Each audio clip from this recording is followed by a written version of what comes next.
Moi, président de la République, Je vous demande de vous arrêter. Comme toujours, chaque semaine, retour sur l'actualité, mais vu au travers du prisme de la communication, parce que, plus que jamais, la chose la plus importante en communication, c'est d'entendre ce qui n'est pas dit. On va donc essayer de lire entre les lignes du flot de l'info. Voici le sommaire. Il ne veut pas jouer les mauvais garçons. Interview polie et mea culpa pour Benzema. Il appelle au grand pardon, mais cela peut-il suffire à redorer son blason? Des sondages himalayesques, François Hollande joue au trampoline dans l'opinion. Est-ce le seul effet de la stature présidentielle? Et surtout, comment éviter de faire retomber le soufflet? Et puis, le faire-part le plus cher de l'histoire. 45 milliards de dollars, Mark Zuckerberg donne ses actions le jour de la naissance de sa fille. Serait-ce aussi une façon généreuse de se racheter une image? Et avec nous pour évoquer ces sujets ce soir, Romain Mouton de l'agence RM Conseil. Bonsoir Romain. Anne-Claire Ruel également, prof de com politique à l'université de Cergy. Bonsoir. Bonsoir. Et puis Guillaume Jubin du cabinet Tilder. Bonsoir. On commence avec une image comme toujours. Et l'image ce soir, c'est l'arrivée de Karim Benzema pour son interview sur TF1. Voilà, regardez-le, souriant, apparemment détendu. On peut imaginer qu'il a envie de montrer un autre visage que celui peut-être d'une caricature de racaille. Ensuite, pour ce qui concerne ses réponses, eh bien, voici un extrait. Vous allez l'entendre expliquer pourquoi, dans les fameuses écoutes téléphoniques, il parlait de Valbuena de façon aussi peu respectueuse. Karim Benzema. La seule chose que je regrette dans tout ça, c'est au téléphone avec mon ami d'enfance, d'avoir pris ça à la rigolade, d'avoir rigolé. C'est la seule chose. Et je peux m'en excuser pour lui, pour toute sa famille. Ces propos que vous regrettez, ils vont lui pisser dessus, tarlouse. Au téléphone, on déconne, on fait les acteurs un peu, on rigole parfois sur des trucs qui peuvent être graves, mais nous, on le prend pas grave. Un mot comme ça, tous les joueurs peuvent le comprendre dans un vestiaire. C'est pas, on se dit pas mon cher, etc. On se dit pas mal de choses, mais c'est pas réfléchi, ça sort comme ça. Alors, Romain Mouton, il a eu raison de prendre la parole, même si il revient sur en disant que c'est pas trop réfléchi. Il a raison d'abord de provoquer cette interview? Il a raison, mais c'est un peu tard. C'est un peu tard parce que la polémique a amplifié, la polémique a duré. Et aujourd'hui, on voit qu'il était dans un corner et qu'il n'avait pas d'autre choix. C'est le cas de le dire, oui. C'est le cas de le dire. Et donc, du coup, le choix du média et le choix de l'émission est bien évidemment un excellent choix puisque c'est l'émission de référence pour le foot. Après... C'était dans le 20h de TF1, c'était pas dans Téléfoot. La suite sera dans Téléfoot ce week-end. Après, le 20h de TF1 et TF1 parce que c'est le média le plus fort et la séquence la plus forte. Donc oui, c'est un excellent choix. Après, on verra certainement ensemble à quel point, par contre, les conséquences ne seront pas forcément bonnes pour lui et pour la Fédération française. Choix cadré.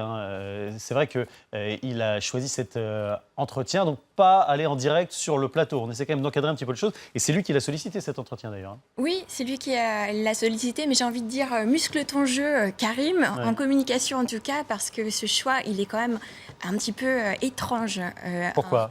Enregistré comme ça. C'est un peu impersonnel. C'est totalement impersonnel. Ça enlève le côté authentique. Quand on est en communication de crise, ce qui est son cas, par définition, il faut qu'on soit réactif et il faut qu'on soit en direct. La preuve, Le Monde avait fait la parution des propos tenus lors de son audition, alors même que l'entretien était déjà enregistré. Donc à chaque fois, ça brouille le message et ça devient illisible. Et ça, c'est un gros problème en com de crise. Muscle ton jeu, c'est une référence à Aimé Jacquet qui parlait à Robert Pires. C'est la seule jeune femme présente sur ce plateau qui a le plus de références footballistiques. Guillaume Jubin, vous êtes d'accord avec ça? Il aurait mieux fait de venir en direct? Parce qu'il y a des choses à contrôler aussi, du langage par exemple. Bon. Ce ne serait pas aussi dur, parce que je crois qu'il a cherché à maîtriser sa communication. Il a répété, vous pensez? Ça sent le média training? En tous les cas, c'est évident que cet exercice était préparé. Les nombreuses coupes, la façon dont se déroule l'interview montre bien... Ça, les coupes, c'est après. Tout à fait, mais on y a passé du temps. Et en tous les cas, il était là, effectivement, pour faire passer un message. Mais je crois que ce ne serait pas aussi dur, parce que je pense qu'il a eu raison de faire cet exercice-là. C'est un exercice de sincérité. Et d'une certaine manière, il apparaît également avec ses faiblesses dans cette interview, ce qui finalement, il avait besoin de montrer aussi, je pense, sur cette affaire. Et on l'a vu avec la capuche qui n'est pas sur la tête. C'est intéressant parce que c'est un contraste avec une image de Nicolas Anelka lorsqu'il était revenu de la Coupe du Monde en Afrique du Sud. Voilà, on se souvient de cette image de retour. Tout le monde l'avait surnommé à cette époque-là Dark Vador. Le message n'était pas du tout le même. Est-ce que vous pensez, Romain Mouton, que grâce à cette interview, au moins, Karim Benzema, il va échapper, il ne va pas être mis dans ce même sac-là, quoi. Il était très agressif dans ses propos, même Nicolas Anelka. Il avait dit qu'en gros, l'équipe de France, il s'en foutait complètement, quoi. Je pense que c'est trop tard. C'est trop tard pour Karim Benzema puisque le mal est fait, parce qu'il a un passif derrière lui, parce qu'il y a eu une succession d'affaires et que son image est profondément entachée. D'ailleurs, si on continue la comparaison, on peut aller jusqu'à 1998. Enfin, le choc des équipes, le contraste entre une équipe de France mature, une équipe de France dont tout le pays était fier d'être derrière, de Laurent Blanc à Zinedine Zidane. Aujourd'hui, le vrai problème, c'est que les Français ne sont pas fiers de leur équipe et ne sont pas fiers des valeurs qui sont véhiculées par leur équipe. Et donc, le mal est fait. Oui. Et aujourd'hui, même s'il y a une présomption d'innocence, Karim Benzema est mis en examen. Et donc, du coup, il va falloir tirer des conclusions, certainement au niveau national. On a vu un sondage, d'ailleurs, Anne-Claire Ruel. 8 Français sur 10 ne souhaitent pas qu'il revienne en équipe de France. La sanction de l'opinion la sanction est terrible et il va avoir à gérer ce que tout le monde a géré en communication de crise. Vous savez, on appelle ça la courbe du sphinx. Oui. C'est un peu comme une courbe de Gauss. Oui. On a le déclenchement, on a l'explosion, on a la partie où on est actuellement, on en débat. Donc sur les plateaux télé, par écrit, dans la presse, etc., au café du coin, un petit peu partout. Et on a normalement la sortie de crise. Sauf que lui, dans son cas, le temps judiciaire n'est pas le même que le temps médiatique. Et on va arriver à une confrontation footballistique au mois de mars, notamment pour la rencontre Pays-Bas-Russie. Donc il y a un laps de temps qui fait qu'on va tout le temps revenir sur le sujet. Et les précédents, comme vous le faites justement avec Anelka, ou même on aurait pu rappeler l'affaire Zaya, font que finalement il y a des formes de commémoration au sens négatif du terme, qui font qu'on va tout le temps, ça va rester dans son histoire, dans sa réputation. Et ça va lui faire du tort, assurément. Et en termes de communication aussi, Guillaume Jubin, on peut remarquer un autre choix fait par Mathieu Valbuena pour s'exprimer pour la première fois depuis que cette affaire a éclaté. Lui, il a choisi un choix radicalement différent, pas du tout le 20h de TF1, mais une interview au Monde. Alors ça peut paraître étonnant, mais c'est aussi un choix de maîtrise de la communication. Pour revenir à Karim Benzema, je crois qu'il est dans un exercice de contrition publique, dans un exercice médiatique, et un peu de la même façon, par comparaison de ce qui a pu se produire avec Dominique Strauss-Kahn ou ce qui a pu se produire avec M. Cahuzac. Et on voit bien que finalement, ce qu'on retient, c'est pas le message qu'il passe, c'est pas les réponses qu'il donne, mais c'est une impression générale. Et cette impression générale, ce sentiment finalement qui se dégage, cette émotion qu'on retient finalement de son interview, elle est plus forte que la réponse qu'il apporte justement aux allégations de Mathieu Valbuena. Il y a un petit conseil, Anne-Claire Ruel a donné à Didier Deschamps, la prochaine fois qu'il prendra la parole, quelle posture il doit adopter ? Celle de la fermeté ou au contraire celle de l'ouverture ? Celle de l'ouverture, je pense. C'est lui qui incarne l'équipe de France, donc quoi qu'il arrive, il faut absolument qu'il fédère justement autour de cette équipe. Benzema, à mon avis, ça va être très très dur pour lui. Pour la suite quand même. Et on attend la prochaine intervention de Didier Deschamps qui devrait venir normalement, je crois, la semaine prochaine. Alors si Benzema est au plus bas, en revanche, en politique, eh bien, il y en a un qui tutoie les sommets en ce moment, c'est le président. Plus 20 points dans les sondages, il marche sur l'eau, François Hollande. Il faut dire que l'actualité est très présidentielle. Il y a eu les attentats, évidemment. Regardez cette image lors de l'hommage des Invalides avec lui tout seul pendant que les autres sont rassemblés en tribune derrière. Image évidemment assez frappante sur à la fois la solitude du chef de l'État mais en même temps la distance qu'il met avec le reste du monde et des intervenants. Et puis 48 heures plus tard, nouvelle couche, il recevait les grandes semondes pour la COP21. Ce qui faisait de lui l'égal des Obama, des Poutine et autres. La grande question aujourd'hui, Romain Mouton, c'est est-ce que tout ça peut durer ? Oui, ça peut durer. Ça peut durer et d'ailleurs cette popularité extrême n'est pas étonnante, ça va dans le sens de l'histoire. Ce qui aurait été étrange, c'est qu'il ne soit pas aussi populaire maintenant. Que ce soit Bush après les attentats de 2001 qui avait bondi dans les sondages, d'ailleurs ça avait duré jusqu'en 2003, que ce soit Mitterrand pendant la guerre du Golfe qui avait pris 19 points, dans tous les cas, c'est ce que les politologues américains ont appelé le rally effect, c'est le ralliement au drapeau. Aujourd'hui, qui est populaire ? Est-ce que c'est François Hollande ou est-ce que c'est le président de la République ? À mon sens, c'est le président de la République qui est populaire. Et les Français, ils ont besoin d'un repère, d'un chef. Et d'ailleurs, dès le soir des attentats, la réalité, c'est qu'on attendait la parole présidentielle, mais on n'attendait pas François Hollande. on attendait que le président de la République rassure et parle aux Français. Ouais. Donc oui, ça peut durer. Maintenant, ça va être à François Hollande de jouer très finement.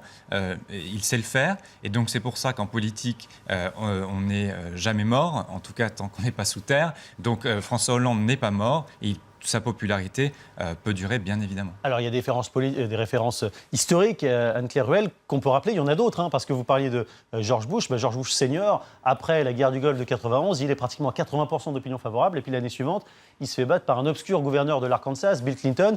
Ces envolées sondagières, elles peuvent se retourner très vite. Effectivement, oui, c'est possible que ça se retourne. Là, si on s'intéresse vraiment à François Hollande, il a toujours eu un problème de dialectique entre intimité et respect, autorité, et fonction sacrée un peu de la présidence, et puis le côté un peu profane de Monsieur Petite Blague, etc. Au début, il était trop normal, trop copain. Et puis ensuite, il a fallu prendre de la hauteur. C'est ça que vous nous dites? Non, là où je rejoins, c'est en fait, quand il est vraiment dans sa fonction présidentielle, et là, c'est du sang et des larmes, et il faut qu'il gère au fur et à mesure. C'est un peu ce que John Austin disait, c'est-à-dire que c'est dire, c'est faire. Là, dire l'état d'urgence, c'est le faire. Concrètement, les Français le voient, les militaires dans la rue, les mesures applicables tout de suite. On voit l'impact tout de suite de ce qui se fait. Contrairement à des mesures économiques où c'est beaucoup plus long, où c'est pas palpable, c'est pas quantifiable tout de suite évidemment. Donc c'est là où finalement la fonction présidentielle le porte.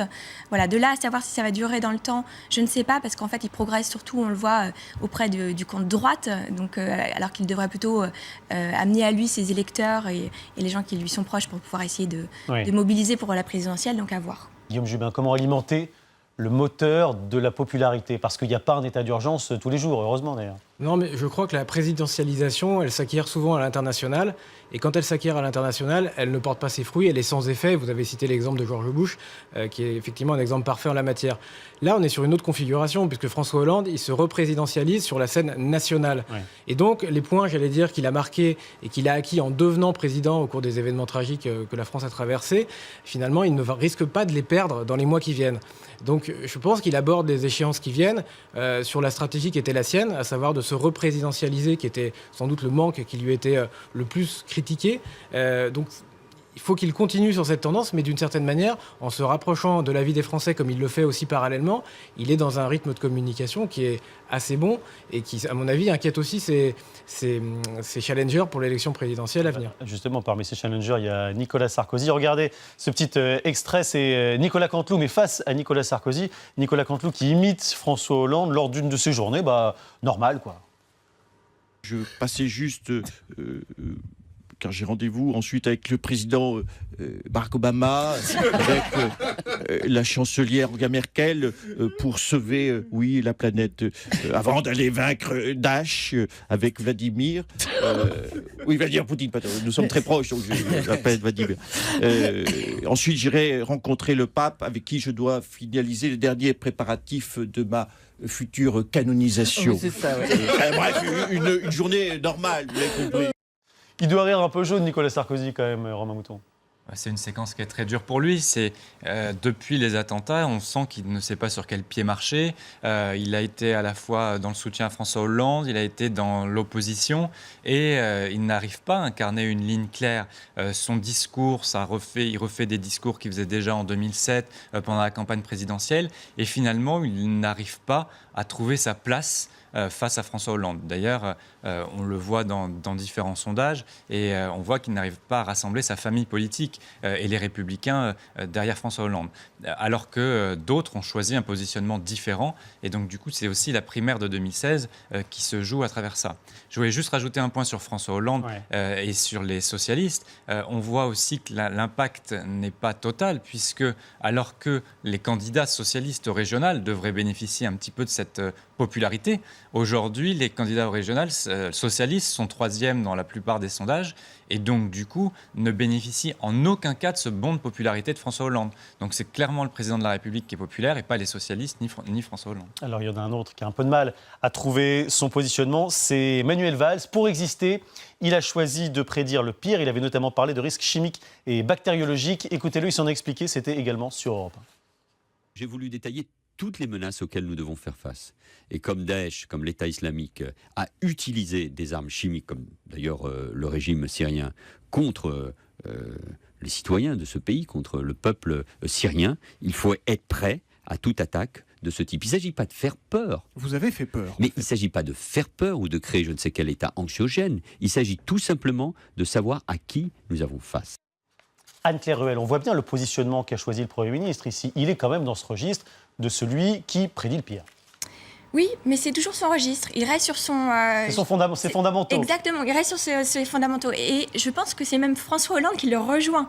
C'est-à-dire que si on s'aperçoit le 11 janvier, François Hollande avait un message un peu empathique et Valls était là à la tribune pour avoir un message beaucoup plus martial, avec un ton martial, avec le symbole de l'autorité. Aujourd'hui, on voit un François Hollande qui adopte ce ton un peu martial, cette autorité, un peu le va-t-en-guerre français, et un Valls qui surfe justement sur ce côté récupération du drapeau qui lui correspond totalement. Donc il est dans son registre, il est dans son registre de communication. Il n'y a pas de surenchère, Guillaume Jubin ? Mais je crois que depuis l'instauration du quinquennat, finalement, quand on a un président qui est fort, y compris qui a une image forte, une popularité qui est forte, le Premier ministre a du mal à exister. Et finalement, c'est exactement ce qui est en train de se passer pour Manuel Valls aujourd'hui. Alors, on va maintenant quitter la politique pour le coup de com' le plus cher de l'histoire, 45 milliards de dollars, rien que ça. C'est Mark Zuckerberg, le fondateur de Facebook. Le jour de la naissance de sa fille, il lui a écrit une lettre qu'il a rendue publique et dans laquelle il explique qu'en gros, elle ne va pas hériter de sa fortune colossale. Hélas, tant pis pour toi. Il va léguer 99% de ses actions Facebook à une fondation. Alors, il faut le rappeler à Anne-Claire Ruel, c'est un grand classique, la philanthropie comme ça, de masse, si l'on peut dire, aux États-Unis.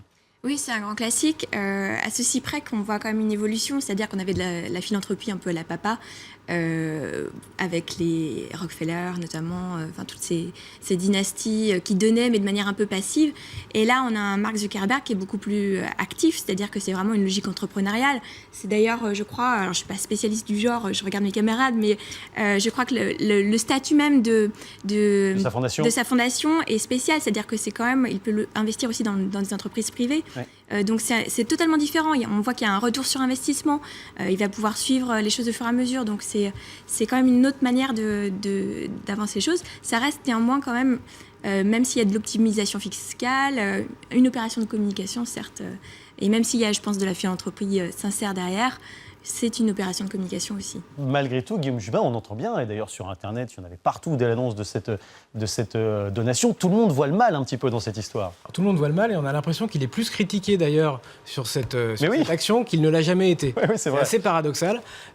Non, ce qu'il faut dire, c'est qu'il est finalement l'incarnation de la génération Y. La génération Y, elle veut trouver du sens dans ce qu'elle fait, quand elle cherche un job ou quand elle fait du business.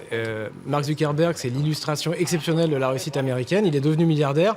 Il n'empêche qu'il reste un représentant de la génération Y qui, quand il fait du business, veut y trouver du sens. Et ce qu'il fait là, c'est toujours avec cet esprit d'entrepreneur, aller le plus haut possible dans le sens qu'il veut donner à sa vie. Alors c'est intéressant ça, Romain Mouton. Trouver du sens, c'est vrai que c'est une question qui est au cœur de la réflexion de la plupart des grandes entreprises aux États-Unis, mais aussi en France. Bien sûr. Mark Zuckerberg est au cœur du charity business qui se développe aux États-Unis et je trouve qu'on lui fait un mauvais procès. Il a fait un joli coup de com'. C'est vrai que pour sa fille, plus tard, je ne sais pas ce qu'elle en pensera en particulier, mais par contre... Elle sera d'accord. Il lui restera à peu près 450 millions de dollars. Parce qu'elle sera patronne de Facebook. Et donc, oui, c'est un joli coup de com'. Après, personne n'est dupe. C'est-à-dire que le problème, c'est que d'un côté, on reparle des avantages fiscaux qu'il va pouvoir avoir, on reparle de la fiscalité de Facebook, etc.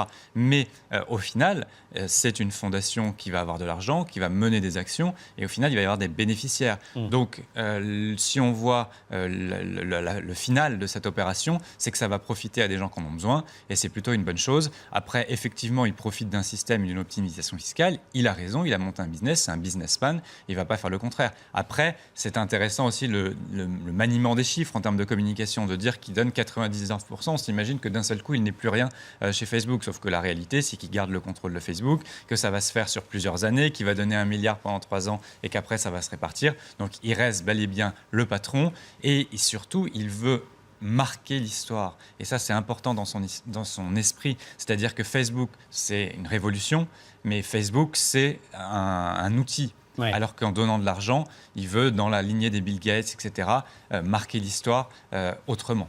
La lignée des Bill Gates, des Warren Buffett, des George Soros également. Écoutez-le. Je pense que l'essentiel n'est pas combien vous donnez, mais de quelle manière. La qualité est au moins aussi importante que la quantité. Et je peux vous assurer, d'après mon expérience personnelle, que certains petits dons ont eu de plus grands effets que les sommes immenses que j'ai pu distribuer.